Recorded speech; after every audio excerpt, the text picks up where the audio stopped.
I stared at my phone so long that the screen went dark. Then I tapped it again, hoping I'd somehow imagine the words. Don't bring your family on Father's Day. We're sick of you pretending. Everything revolves around you. Just stay home. It was from my older brother, Jason. I read it 3 more times before my hands started shaking. My husband, Mark, looked over from the kitchen island where he was helping our 8-year-old daughter decorate a Father's Day card. You okay? He asked. I couldn't answer. I simply handed him my phone. His expression changed instantly. He actually sent this? I nodded.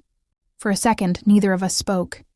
The room, which had been filled with laughter only moments earlier, suddenly felt painfully quiet.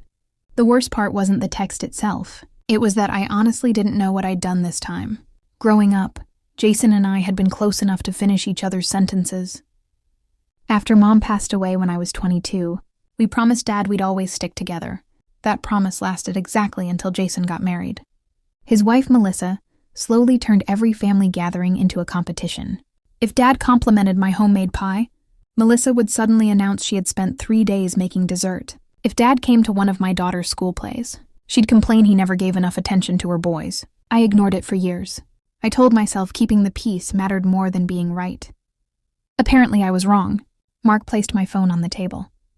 So, what do you want to do? I looked at my daughter. She had already wrapped the Father's Day mug she'd picked out for Grandpa with her own allowance. She'd been counting down to Sunday for weeks. How was I supposed to explain that her uncle didn't even want us there? Before I could answer, my phone buzzed again. Another message. For one hopeful second, I thought Jason had apologized. Instead, it read, Seriously, Dad doesn't need more drama. Just let us have one holiday without you. That one hurt even more. Dad didn't need more drama? Dad called me almost every evening. He babysat my daughter whenever we needed help. He never once hinted that he wanted us to stay away. Something felt completely off. 5 minutes later, my phone rang. Dad's name flashed across the screen. I answered immediately. Before I could even say hello, he sounded confused.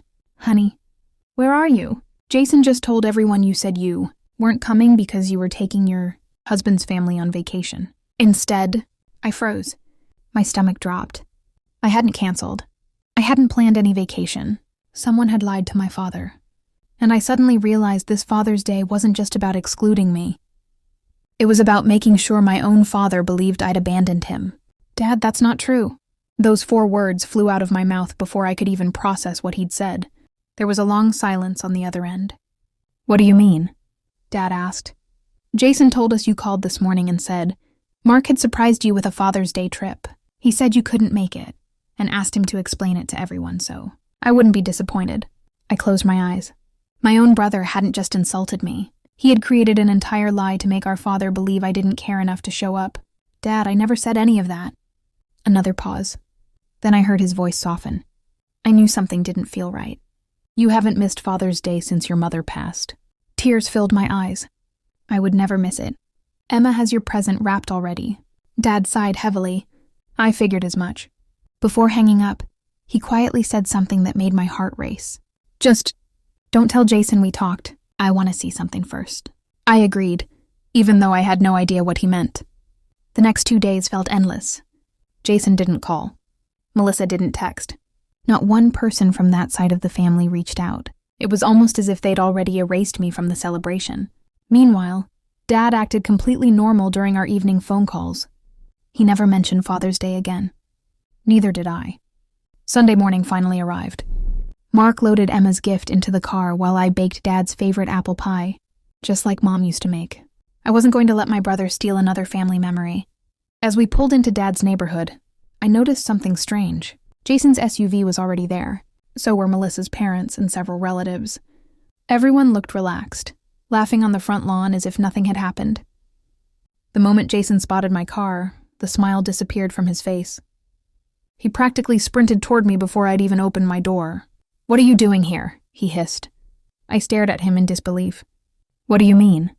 "I told you not to come." "You told me you were sick of me," I replied calmly. "You don't get to decide whether I celebrate Father's Day with my own father." His face turned bright red. Melissa hurried over, forcing an awkward smile. "I think there's been a misunderstanding." "No," I said, looking directly at her. "There hasn't." For a second, nobody moved. Then the front door opened. Dad stepped outside. He wasn't smiling. Instead, he looked straight at Jason and said, loud enough for every guest to hear, before anyone sits down for lunch, "There's something this family needs to clear up." The laughter stopped instantly. Every conversation died. Jason suddenly looked nervous. And for the first time in years, I realized my father hadn't invited everyone over just to celebrate Father's Day. He had invited witnesses. The backyard fell so quiet that I could hear the wind rustling through Dad's maple tree. Jason forced a nervous laugh. "Dad, can this wait?" "Everyone's here to celebrate." Dad folded his arms. "No, this is exactly why it can't wait." His calm voice was somehow more intimidating than if he'd yelled. He looked directly at me. "Honey, would you tell everyone what happened?" My heart pounded, but I nodded. I pulled out my phone and held it up. 2 days ago, Jason texted me, "Don't bring your family on Father's Day. We're sick of you." Then he told Dad I'd chosen a vacation over spending Father's Day with him. A wave of shocked whispers spread through the guests. Melissa immediately stepped forward. "That's not the whole story." "It actually is," I replied. Dad turned to Jason. "Did you send that text?" Jason hesitated just long enough to answer the question without speaking. Finally, he muttered, "I was just trying to avoid drama." Dad's face hardened. "So you created drama by lying to your own father?" Jason opened his mouth, but nothing came out. Then Dad reached into his shirt pocket and pulled out his phone. "I asked your sister not to tell you we'd spoken because I wanted to see whether you'd admit the truth." He tapped the screen. "I also recorded our phone conversation Friday afternoon." Jason's eyes went wide. Dad pressed play. His voice echoed across the patio. On the recording, Jason confidently claimed, "I had canceled because Mark's family is more important to her now." The lie was undeniable. Nobody said a word. Melissa looked down at the ground.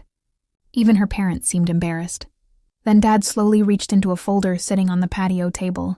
"I was originally planning to make an important announcement today," he said. Jason's expression changed instantly. He knew exactly what announcement that was. For months, everyone had assumed Dad would reveal who would inherit the family lake house. Jason had always acted as if it already belonged to him. Dad rested his hand on the folder, looked directly into my brother's eyes, and quietly said, "After what I heard, I've made a different decision." Jason's confident smile disappeared so fast it almost made me dizzy. "Dad, what are you talking about?" he asked, his voice cracking. Dad slowly opened the folder and looked around at everyone gathered in the backyard. "I planned to announce today that Jason would inherit the lake house because I believed he would keep this family together after I'm gone." He paused. "I was wrong." No one moved. No one even reached for their food. Dad turned toward me. "For years, you've shown up for me without expecting anything in return. You called after your mother died when everyone else was too busy with their own lives. You brought Emma to visit every week. You helped me through surgeries, doctor's appointments, and lonely holidays. You never asked for a reward." Tears blurred my vision. Then Dad looked back at Jason. "You, on the other hand, tried to separate me from my own daughter with lies because you were afraid of sharing my attention." Jason shook his head desperately. "Dad, please." Melissa and I were just stressed. "We didn't mean for this to happen." Melissa finally spoke, her voice barely above a whisper.